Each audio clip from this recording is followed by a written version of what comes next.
Well, let's get right into it this morning. It's text, talk, takeaway. Hebrews 10:23. He who promised is faithful. He who promised is faithful. This is the Hebrew writer, possibly Apollos, writing to a church that is under great persecution. They're going through, and Apollos wants them to know, in addition to their faith in Jesus is sure, because Jesus is the high priest. The theme of the book of Hebrews is simply letting them know that though you may be going through, and the application is to us today, though you may be dealing with things, if he promised, he's going to keep his word. He who promised is faithful. Let me ask you a question. There is nothing like, have you ever had to deal with somebody like that just simply did not keep their word? They didn't keep their promises. Have you ever had to deal with that? As a result of that, the relationship becomes unstable, unreliable, and frustrating. Eventually, if they never keep their word, the relationship will fracture and just boil down to pretty much nothing. You will always dismiss them, because whenever they tell you something, you just simply say, you're not going to keep your word. Now, flip the script. The opposite is true as well. The truth is still the same with respect to somebody who keeps their word. When you come into relationship with someone who keeps their word, there's nothing like it. You gravitate toward them. It is a bond because of the stability. Everything in that relationship becomes so loving and so caring, because you always know, if I'm ever in need, if I'm ever going through, they're going to be there for me. Because why? They keep their word. And you also know that if I ever come into need, I'll go to them. Because when I go to them, they're going to keep their word. The same is true with God. God keeps his word. And there's three things I want you to understand with respect to the covenant blessings that God has for us. With respect to God is a promise keeper. The first thing is God is dependable. Write that down.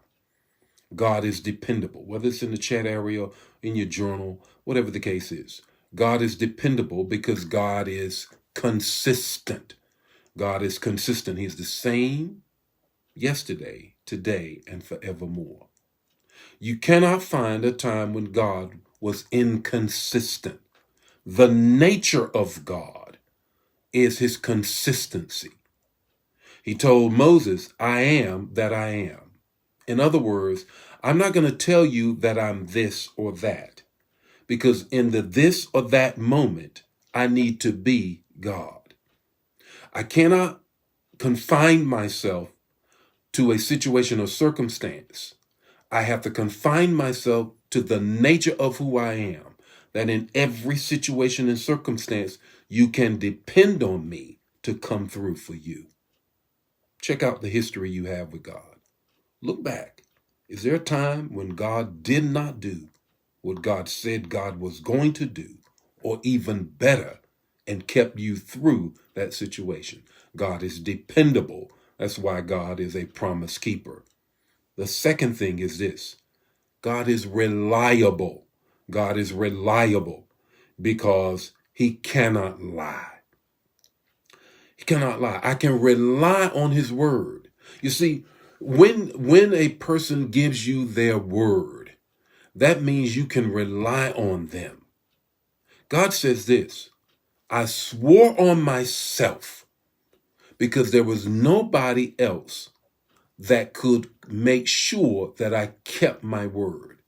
You know, sometimes what we say in the heat of the debate or the exchange and the communication, the conversation that we're having, I swear on my mother's grave.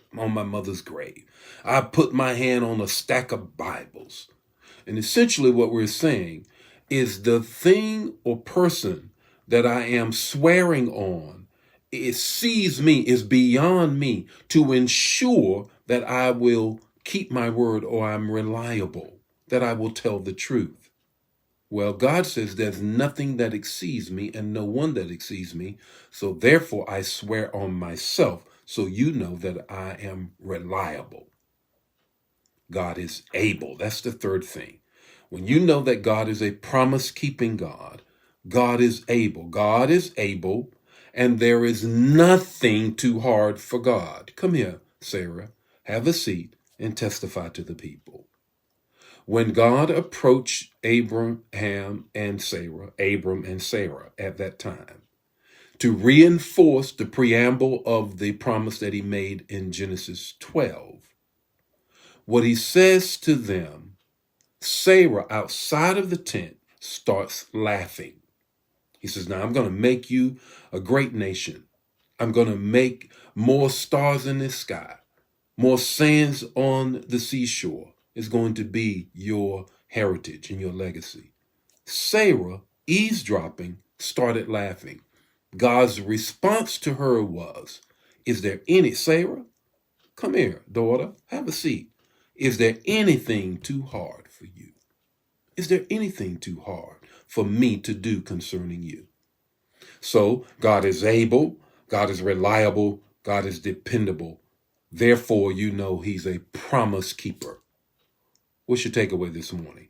With God, promises are not made to be broken as we say. With God, promises are made to be kept. He who started a good work in you is able to bring it to completion because he's going to keep his word.